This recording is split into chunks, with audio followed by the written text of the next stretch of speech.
Hello, this is Salvatore Vinciguerra, and in this video I'm going to be sharing with you how to book your RV sites for Florida and Georgia state parks.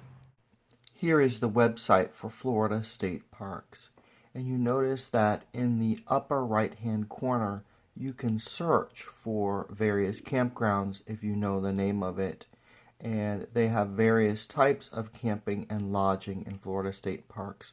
There's primitive camping where you're tent camping, then there is RV camping, and then they have cabins, but some of the RV camping and cabins are located in only certain parks.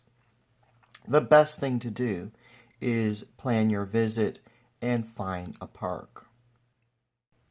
When you get to find a park, you can find the Florida State Park that you would like to look at and click on it, and it will lead you to that particular website for that park. And you notice that for the Addison Blockhouse Historic State Park, they have the hours, they have the fees, they have the location and the contact information, and then you can also get directions. At this particular site, it has history and culture, so there's a little museum there. And then they have places for you to go to learn about the wild animals. Make sure that you always check the upcoming events at each park. And sometimes they won't even list these, but I remember trying to get into one state park one day without a reservation and just showing up, and I couldn't because they were having a marathon there. So that was very problematic. But always check before you go to a park what events they're having, because it may be too much of an event that you could actually visit the park and you may not be able to get in. It's always good to take a look at the park map and look to see how the amenities are laid out in the park and how the park itself is laid out in correspondence to other maybe parts of a city or town that you're near, in case you need to go to a gas station and get some supplies or Walmart. To book your RV site or camping site online, you can use this reservation page. And I find that it is very helpful to go to the actual website first and look at the maps inside of this website before making any reservations, because the RV sites could have restrictions in them, because some may only have electric and water, some may be full service, and some may have very tight spaces that you may not be able to get an RV, or your particular RV if it's very big, into some of these spaces. But Reserve America is there 24 hours a day, and they do an excellent job of handling their reservations for the Florida state parks. Even before visiting a Florida state park, I would type in keyword searches for the type of experiences that you would like. You notice that I checked here camping, but they have bicycling, birding, boating, boat tours, and many others. And I've been on some of the boat tours in some of the parks in the central part of the state of Florida, and they are excellent tours that teach you about the nature and geography of the state of Florida. If you are visiting St. Augustine, Anastasia Park is an excellent park to camp in, as they have their own beach. And you notice that the website has the hours, the fees per vehicle, the location, and contact information to call them. Once you click on RV sites for a particular park and then you click on reservations, you can select which site you would like. And as you can see in this video right here, I have a spot confirmed at Anastasia State Park. It gives you the date, which site you're at. Florida State Park reserves specific parks. Unlike Georgia, which you're going to see in the reservations, you reserve up to so many people reserve the sites, and then it's first come first served by who arrives. So in Florida, we can pick specific sites and they are reserved for us. A very nominal fee, $37.64, the average RV KOA would be about $50 to $70 in the neighborhood. While the RV sites at maybe a KOA are a little bit more expensive, you're getting full hookups and so forth, the Anastasia State Park is very conveniently located towards all of the various attractions in St. Augustine. They're all right across the bridge. But if you just like sitting in the park and going to the beach and enjoying the park itself, the Anastasia State Park is very nice.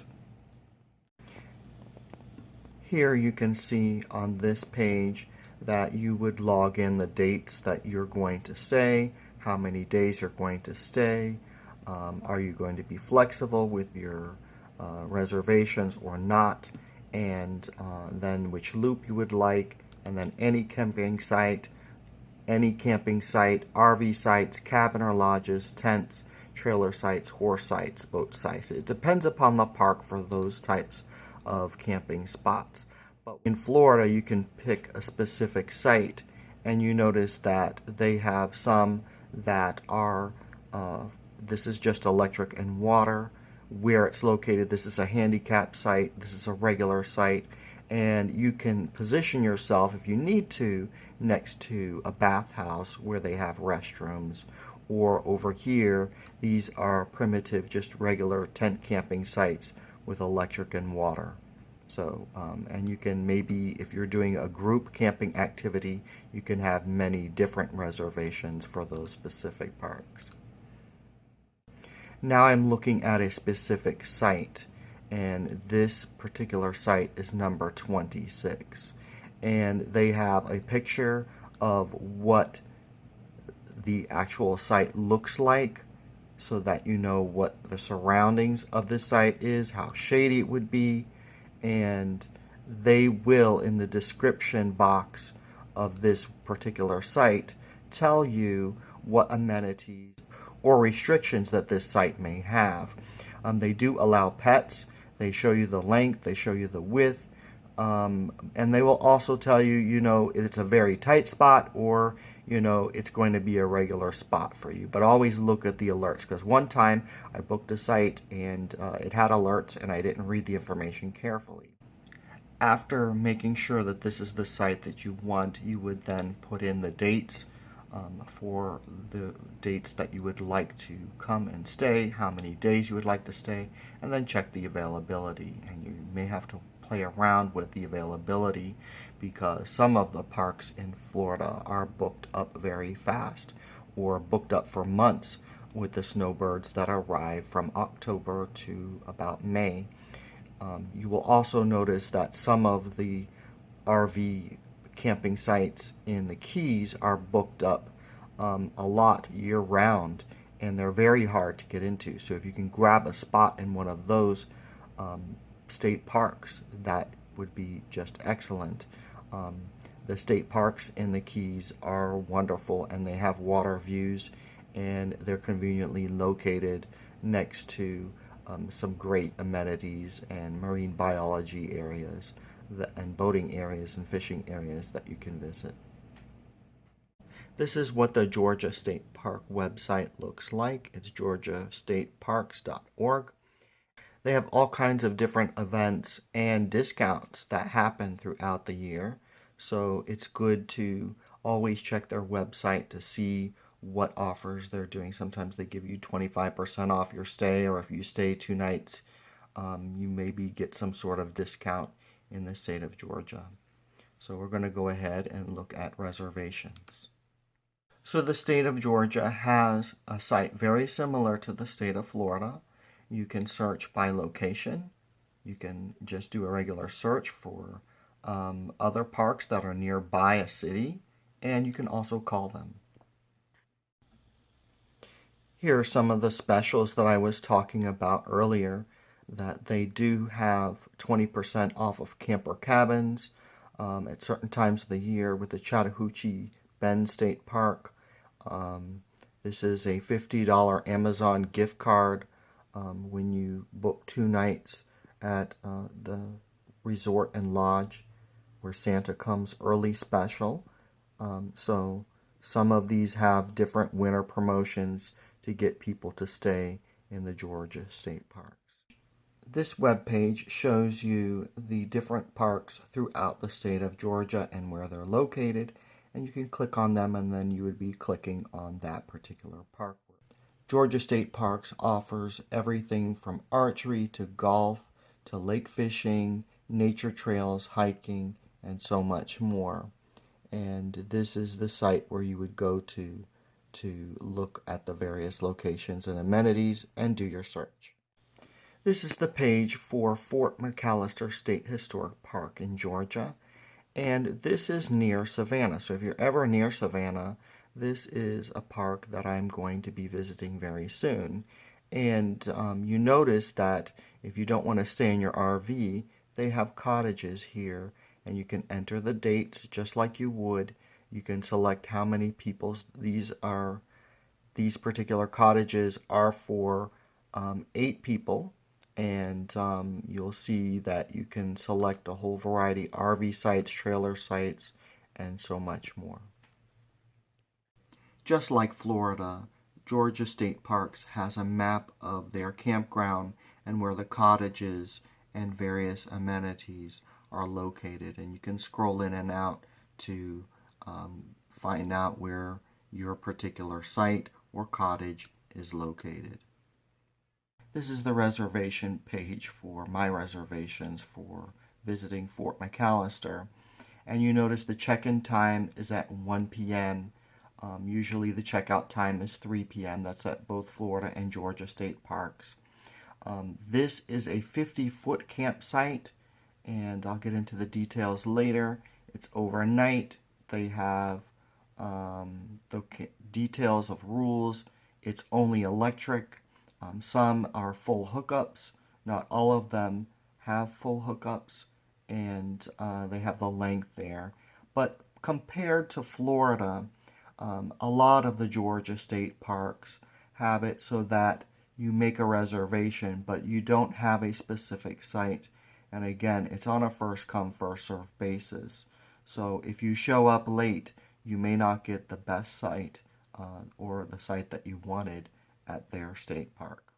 This is the website that shows you the details of Fort McAllister and how big their sites are. They should all be pulled through, which is good because some of the Florida ones are back-in, and the pull-throughs just make things so much easier. And they give you the description of what they are, but again, they're not specific sites. Even though they give you a map of everything, nothing is specific. So you drive around and then you kind of put your sticker on the site that you want, and then you keep it there. They do have a fire ring and other amenities for you there at Fort McAllister and some of the other parks. Some state parks in the state of Florida and Georgia are not open all the time, and especially in the northern or rural parts of the state of Florida, the ranger stations are only open in the evenings and maybe in the morning, and then other than that, you just have to have your luck with visiting the ranger if you need them, or calling the station to get them to come to your site if you really need them. But they are around on the sites, and Florida and Georgia State Parks are very safe. So always make sure that you are looking at the times of when the park ranger is open or not, as this could be very important if you're trying to reach them for anything. But both Florida and Georgia State Parks are very safe. In this case, the park office hours are from 8 a.m. to 5 p.m. in Georgia, Sunday through Wednesday, and then they change their hours from Thursday through Saturday. It should also be noted that Florida has been trying to improve most of their state parks, especially the RV sites, throughout the past couple of years.